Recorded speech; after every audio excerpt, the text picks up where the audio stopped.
మన దేశంలో ప్రతిరోజు ఆడవారి కోసం కొత్త కొత్త చట్టాలని మన దేశంలో ప్రతిరోజు ఆడవారి కోసం కొత్త కొత్త చట్టాలని ఆడవారికి భద్రతని కల్పించాలని మన దేశం మన ప్రభుత్వాలు చూస్తుంటే, మరొక వైపు మన దేశ రాజధానిలో ఒక నిర్భయ తరహా ఒక ఘటన అనేది చోటు చేసుకుందండి.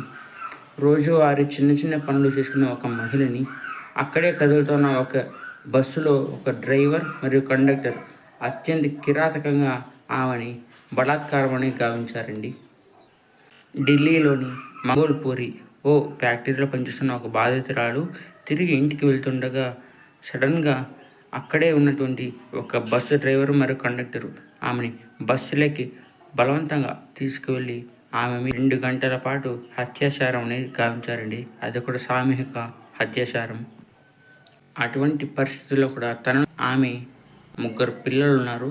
కనీసం తనని ప్రాణాలతో అన్నా వదిలేయండి అని ఆమె చివరి వరకు ఆమె వాళ్ళని రిక్వెస్ట్ చేసుకుందండి. అయినప్పటికీ వారు అత్యాచారం చేయడం అనేది గమనార్థం అండి. ఈ విధంగా మన దేశంలో ప్రతిరోజు ఏదో ఒక చోట ఒక మహిళ అత్యాచారానికి గురవుతుందండి. ఇలాంటి పరిస్థితుల్లో మన భారతదేశం స్త్రీల కోసం రకాల చట్టాలను ఏర్పరుస్తుంది. ఏదో అరబ్ కంట్రీల్లో పాటిస్తున్నటువంటి రాజ్యాంగ చట్టాలని మన దేశంలో అమలు చేయాలండి. చిన్నపిల్లల్ని కిడ్నాప్ చేస్తే అరబ్ కంట్రీస్లో 7 నుండి 15 సంవత్సరాల వరకు వారికి జైలు శిక్ష, మరియు చిన్నపిల్లల్ని కానీ యువతలను కానీ ఎవరైనా కానీ అత్యాచారం చేస్తే వారికి మరణ శిక్ష అనేది విధించడం అనేది జరుగుతుందండి.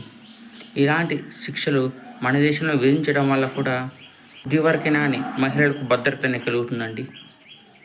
ప్రతిరోజు ఈ విధంగా ఆడవారికి అత్యాచారం జరుగుతూ ఉంటే రేపటి తరం అనేది ఉండదు. ఇలాంటి అత్యాచార చర్యలు భవిష్యత్తులో జరగకూడదని మన ప్రధానమంత్రి గారిని ఇలాంటి కఠినమైనటువంటి చర్యలు తీసుకోవాలని మనం కోరుకుందామండి.